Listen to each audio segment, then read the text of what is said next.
It's the interesting evolution of your career with the Ninth Wonder albums, the survival skills, the different things that you had put out. I think kind of marked that progress artistically, I would say. Yeah, I think I agree with you, and I would say the same thing. I would just say that even with that, you know, there were bumps and bruises. I was there. So even with that, there were bumps and bruises. You know, record companies, radio stations that would never play my records. These guys do not deal with me. I don't play the game. So even them, they don't deal with me. You know? And what I proved is that I outlasted all of them. I proved that, you know, my theory was right. You know, there is no more raucous records. You know what I'm saying? You remember all these records that was out back in the day? Of course. It was a whole bunch of us.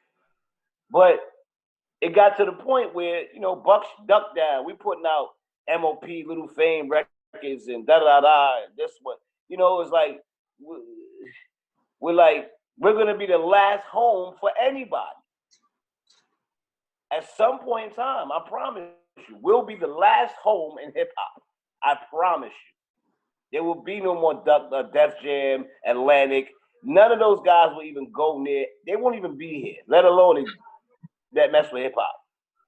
So Duck Down will be the only hip-hop label that exists that still supports any and every form of hip-hop. I will not sit there and tell you, this doesn't work for me. See, what works, you got to have a little bit of, how the fuck am I to judge what your talent is in front of the people? That doesn't make sense.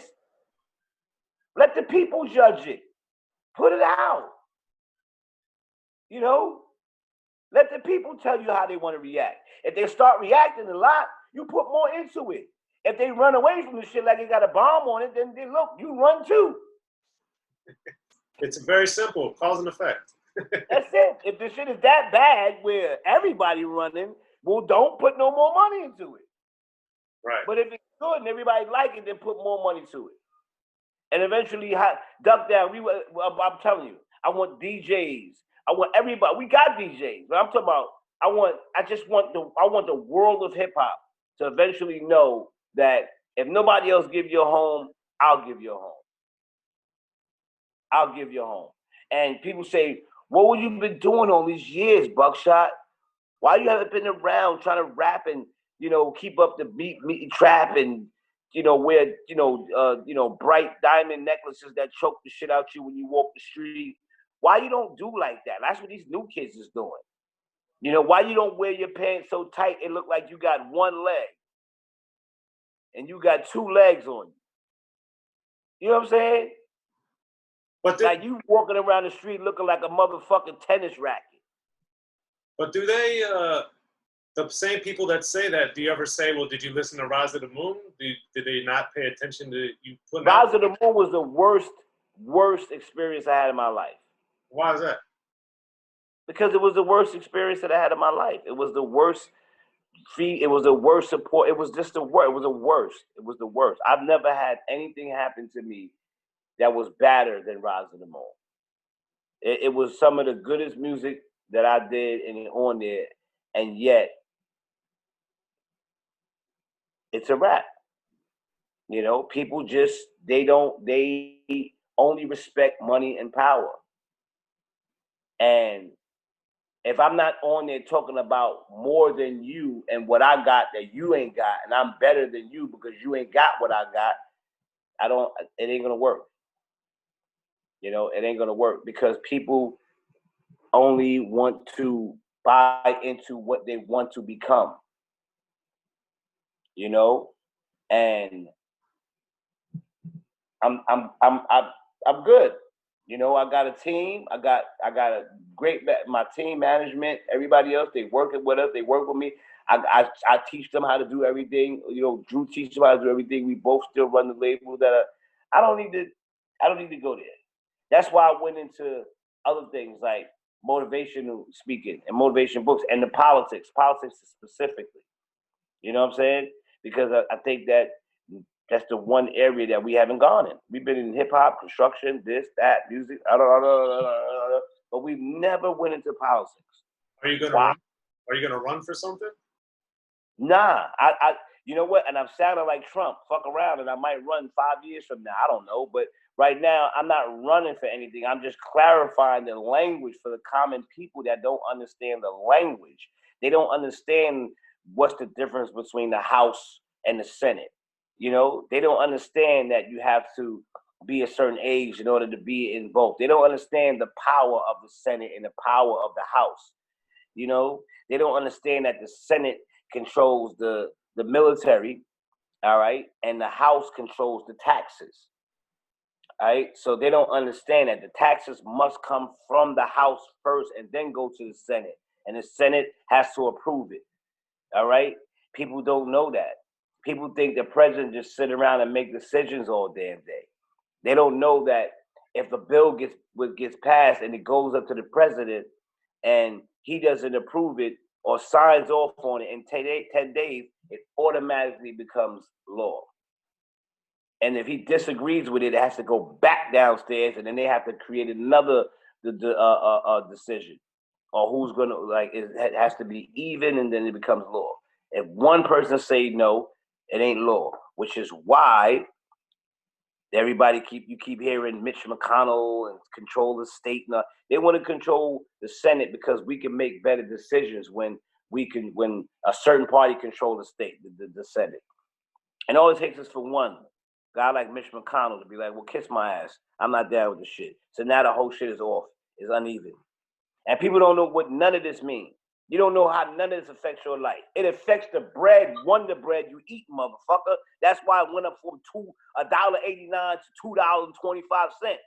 And all you could do is go, damn, that shit went up? Okay, here you go. That's all you could do. Yeah, you either active or you're not active. That's all you can do. But we can change that. We gonna go, and you know I love it because there'll be nobody that has ever done this besides the hood. When the hood get into something, and I don't give a fuck if you black or you white. When I say the hood, I don't give a fuck. All right, I'm not sensitive. I'm not that dude. I'm not because I'm the dude that looks at the balance of life and go get in there and put in that work, motherfucker. I don't be the person that be sitting there going, it ain't fair. Climb wiping his eyes and shit. It ain't fair. We'd have been treated for so long for 400 and some years. And now it's our turn and blah, blah, blah. Ghana was the first slave sellers. Ghana, Africa. So don't give me that shit. It was called the slave trade, not the slave selling. All right? So you got to live up to your responsibilities and own up to your responsibilities as a person. I don't care if you black, white. I don't care about that. Because running around saying white power, that's bullshit. But running around going black power, that's some good shit. It shouldn't be none of them. It should just be human power. That's it. You gotta do right by everybody. That's the key. That's it. Now, a bunch of them old 90-year-old farts from back in the day that was still around, cane holding, they still around. So, of course, a lot of systemic racism and all that shit was there because they built it. But we digging our way out of that right now. We getting rid of that. And we're not going to keep saying, it's systemic racism, is it? Stop making the excuse okay by keep making the excuse. Change it. How do you change it? By stop having it, motherfucker. And we showing you we not, because you see how shit is moving now. We talking different in politics now. We walking different. There's different races now in politics. There's AOCs now. There's different people that's now. And those 90,000-year-old farts is getting nervous and scared than a motherfucker. Because they like, there goes our culture, there goes our tradition, our way of life. We've always taught people that niggas ain't shit. Don't keep them over there. Spanish people ain't good for nothing but cooking your food and making Mexican meals. And Muslims ain't good for nothing but throwing rocks and making prayers.